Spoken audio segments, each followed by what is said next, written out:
Welcome, I am Professor Hinton, and today we are going to build our first C++ app.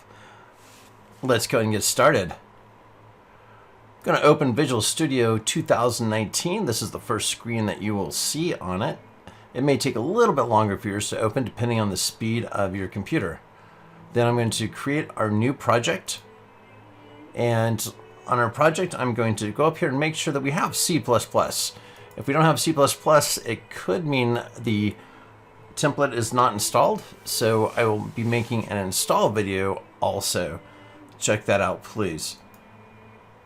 Let's go up to the search box and we're going to type in empty project. And here comes our C++ empty project. Make sure this is highlighted and click next. Now it's asking for a location. It's very important to pick a location where you're going to put your projects. Maybe make a folder called projects, etc.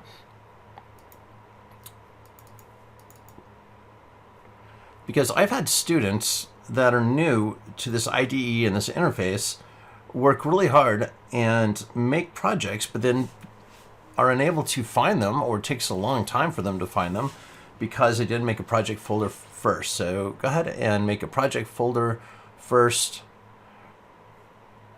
And you can even do that at this point. You see I've got quite a few individual projects in my project folder. This is my project folder right here. And I'm going to select, and I'm selecting my project folder that I keep my projects in. For this application, I'm going to make an individual project name, which will actually make a new folder for me. So I don't need to make a folder for this particular application. I'm going to call this first app and click create.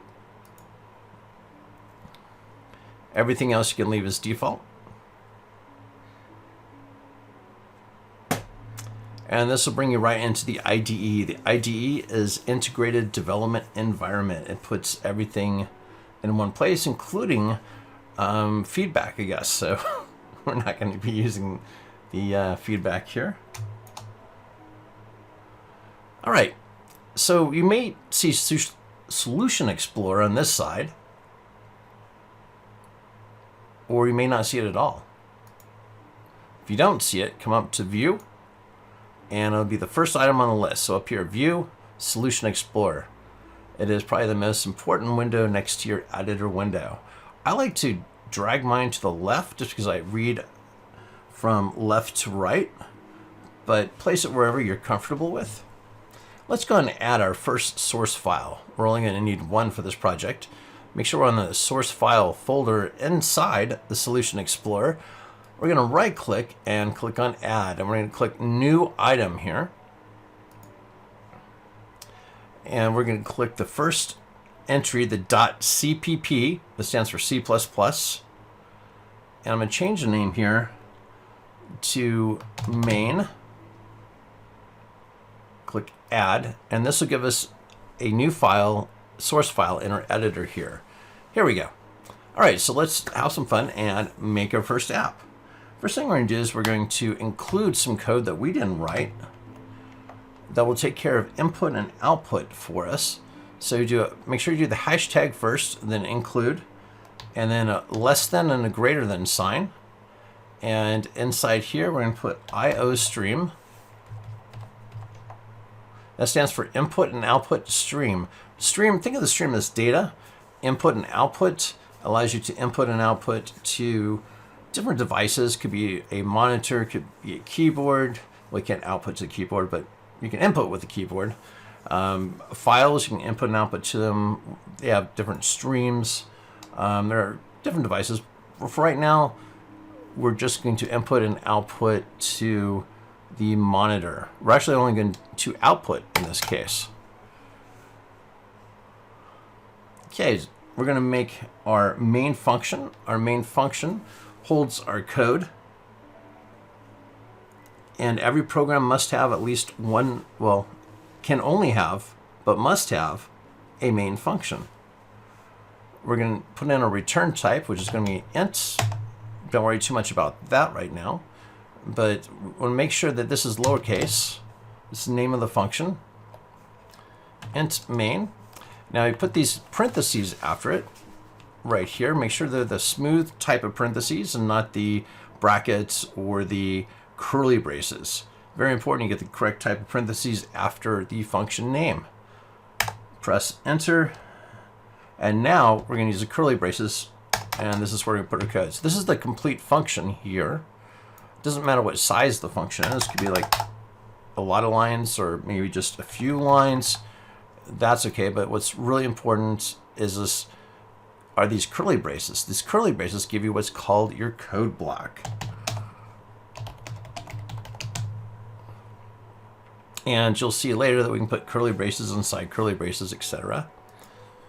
This is going to be your main function where your program will start. And you must have one of these in your program, but no more than one. Now, when I say program, I mean the same thing as your application. So I use those terms interchangeably. All right, code block is actually is defined by the curly braces.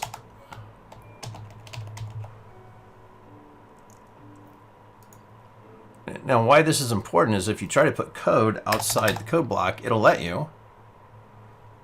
You can do something like that. It will let you. However, you really don't want to do that because it will not work in this case. Now, here, the hashtag include is called a preprocessor directive. So that's why it is outside the curly braces. But again, don't think too much about that. What I'd like you to focus on is let's write some code which will print out to the screen. Okay, so STD stands for the standard library we'll be using, which will allow us, in conjunction with IOStream, to print out to the screen. And we're going to do cout. Now, cout lets us print out to the screen. You may be saying, why is it cout or cout? Well, it's pronounced cout, and that stands for console out, because when C++ was written, the monitor and the keyboard were usually referred to as a console, especially when you're using terminals and that kind of stuck. So we're still stuck with that name today. So cout is really your print command. Again, cout stands for console out. And then these two operators right here let you know which way the data is going. So let's put in some data, and I'm enclosing it with double quotes, which means it's a string, pretty standard in most programming languages.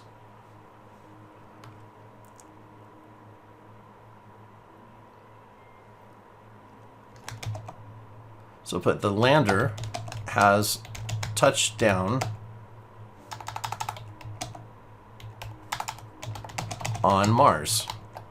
Definitely a reason to celebrate. And now we need to give it a new line. And I'll show you how to do that. This is do standard again, colon, colon, not semicolon, but colon, colon, and then end L. And then we'll end the line with a semicolon. Okay, let's talk a little bit about what's going on here. We have the standard that allows us to use a standard library. You'll be seeing that a lot. And colon, colon, then the function that we're going to use from the standard library in this case is the command is end L. Now you see this happen to a lot of new students. They'll type in end 1. I'm going to do that right now. This is incorrect, but it looks a lot like end L, the 1 does. So easy to get it confused, but it's end L, and that's reasons end L. This may help you remember it. Stands for end of line. So we'll just talk about this a little bit. Cout stands for console out,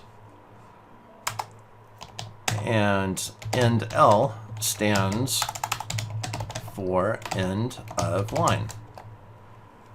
All right, notice I'm making a lot of comments here. This is something that you'd want to do when you're learning a new language.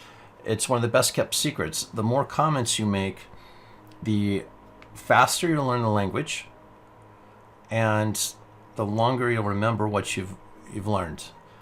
And it will also alert you really quick if you go to explain your code with comments and you find that you can't explain it, then it'll tell you which part of your code you understand well and which part you may need to look up.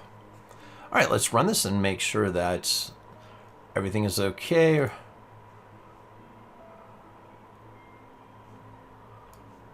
And here is our output window. Let me make this a little bit larger. So the lander has touched down on Mars. The program runs, and then it goes back to the command prompt. All right, well, I hope you enjoyed this and taking the trip to Mars and learning C++ at the same time. I'll see you in another video. This is Professor Hinton. Have a great day.